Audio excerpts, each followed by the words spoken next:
Hey, everybody, this is William Blackart down here in Yale County, Arkansas. Happy to be chatting with y'all today. Unzip the horizon. Tell me, what did you see? I guess I'd been into music, as a kid. My mom bought me Beatles and Beach Boys tapes, and I remember riding around with my dad in his old 79 GMC. Had nothing but an AM radio, picked up a lot of old country stations. I remember that stuff early on. I don't know, I think when I was around about, 13 or 14, 12, 13, 14, I really started getting into, luckily the radio had a lot of good stuff at that time, Nirvana and, all that kind of stuff and all that 90s rock. So I really got deep into that stuff. I feel like that was when I first kind of came into my own, I guess, and just dug really deep into that stuff and found the bands that influenced them. And through those bands, I got into a lot of punk rock. And I guess around the time I was 15 or so, I decided I wanted to start my own songs. I would work in the summertime, and make up lyrics and stuff while I was mowing yards. And I was like, I need to get a guitar, man. So there was a guy in my neighborhood who was in his early 20s, and he took me to get a guitar and a little amp for $300 I had saved up from yard work, and started trying to figure out how to play it after that. So that's kind of how I got started. Never the same. 1998, got together with a friend and we started this punk band called the Fraggin' Monarchists. And we did that for several years, playing around the state.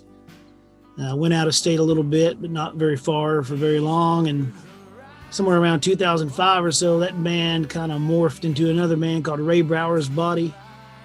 And that was more kind of rock and roll, punk rock, Springsteen influenced punk rock kind of stuff. And we did that we did that for a year and a half or so. And I moved to Chicago and started playing just by myself and really dug it. And I just kind of been doing some sort of form of that since about 2006, just playing as William Blackart, sometimes with people, most of the time by myself. Yeah, I mean, there were tons of memorable moments with the bands, just camaraderie and just experiencing that whole world of, playing in a band and playing shows and traveling down to Little Rock, playing at the Park Street House. And, we kind of morphed into Ray Brower's Body, which we even got to open for Flogging Molly at Vino's in like 2004 or 5, whenever that was, probably 5, maybe 6, I don't know. But that was like probably the hugest show I ever played. That was awesome. And then, it was kind of weird, like switching to just by yourself. And it wasn't, I mean, I liked doing that stuff, and I'd actually planned on putting another band together, but it just didn't happen. And I was really enjoying the just playing by myself and figuring that out, and it was pretty scary at first because it's just like me and a guitar, and people could actually hear my voice instead of just like some crappy PA with a distorted guitar, just yelling like, oh wow, people can hear my voice now. I got to figure out what I'm doing here. So yeah, that was definitely a trip, definitely a big time change of pace.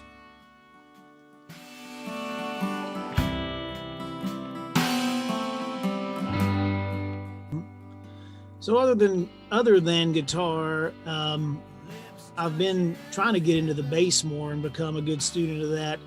I've meddled on it for years, but I've gotten more serious lately, and I'm playing with some guys, a new project we're trying to get off the ground, and also trying to join and fill in on an existing project, and I've really been enjoying it a lot. And also play mandolin.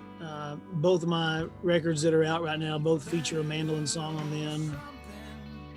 And I can meddle on a piano also. I've translated a few of my songs that I've written on guitar to piano. So that's pretty fun, pretty interesting change of sound. I first called your name. Yeah, so in late 2018, I put out my newest record. It's called A Return, and I'm really, really proud of it. My buddy Adam Fawcett, who I think you had on here a while back, he produced it and did a lot of the playing on it and helped arrange a few things too. So I was really proud of that. Kind of seeing those solo songs get a little more flesh to them and still kind of maintain that same spirit as when they were written. So I'm real excited about that. And I hope to start work on a new one soon. Obviously, with the pandemic, things have been a little up in the air. So, you know, who knows when that's going to happen. But hopefully soon I'll get started on that. I have a new bunch of songs I'm pretty excited about and looking forward to getting put down on the old wax.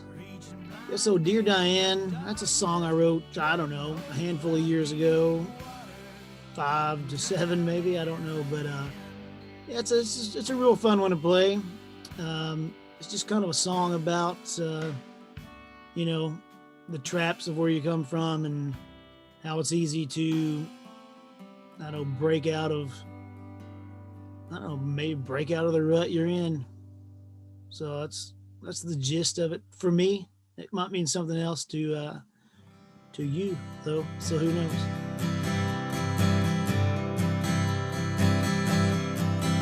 Oh, Diane, dear, say, did you hear your true love's back in town? Will he hear the sound of your heart pounding through your chest? Oh, Diane, dear, that dress you wear's befitting of a clown. Same old sack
Your true love's back in town.